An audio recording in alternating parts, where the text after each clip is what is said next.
हिंदू धर्मशास्त्र एवं पुराण रे साप सह जड़ित अनेक कथा प्रचलित अच्छी। साप को हिंदू शास्त्र रे पूजनीय बोली मध्य मना जाइछि। एहा भगवान शिवंकर गଳାର हार एवं भगवान विष्णुंकर सज्जा बोली कहा जाए। किंतु कौन आपण माने केबे भाबंती कि स्वप्न रे साप देखिबार माने कौन, स्वप्न रे साप देखिले भल ना खराब? शास्त्र रे स्पष्ट भावे कहा जाइछि जे सबु स्वप्न सत होई न थाए एवं सबु स्वप्नर विचार हेबा मध्य आवश्यक नुहे। बेले बेले आमको सही जिनिसर स्वप्न आसे जहाँ विषय आम दिन सारा भावु था किंबा सही जिनिस आम मन रे घूरी बुलू थाए। स्वप्न शास्त्र अनुसार यह मना जाए कि जदि आपको एपरी स्वप्न आसे जो साप आपण पछरे पड़ी एवं आपण घाबरे जाइछंती, तेबे यह बुझा जिवो जे आपण भविष्यत प्रति डरी छंती। कोनोसी चिंता आपण को घारुची, यह भी होई पारे जे आपण सत को स्वीकार करिया को साहस करि पारु नाहंती किंबा कोनोसी रहस्य खोली जिबार भय मध्य आपण को रहिछि। जदि स्वप्न रे साप आपण को कामुड़ी दिए किंबा दंशी दिए तेबे यह एक चिंतार विषय।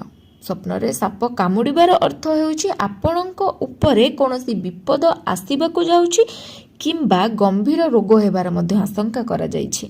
अनेक लोक कहती जे मते बहुत साप देखा जाउछंती, तेबे आपण जदि सेही साप को मारी दियंती किंबा सेमानक कबळरू बंची बाहरी जाती तेबे यह बुझिबे जे आसंता संकट उपरे आपण विजय पाइबे। माने आसीबाकू जेउ संकटटा आपणक उपरको आसीबाकू जाउथला आपण सेही संकट उपरु विजय पाइबे।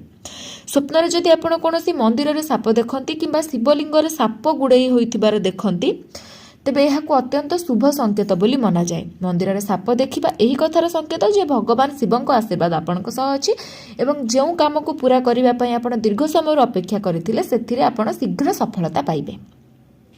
स्वप्न रे मल्ला साप केबे देखिचंती कि? यह देखिबा बिल्कुल भी ठीक नुहे, कारण यह निकट भविष्यत रे कोनोसी बड़ संकटर सूचक होई पारे। सेहीपरि जदि आपनको स्वप्न रे उड़ुथुबा साप देखा जाए तेबे एहाकू मध्य अशुभ माना जाए। कहा जाए जे उड़ुथुबा साप सम्मान हानि एवं आर्थिक अनाटन आड़कू सूचना देइथाय, अर्थात भविष्यत रे आपनको आर्थिक क्षति सहिबाकू पड़ी पारे।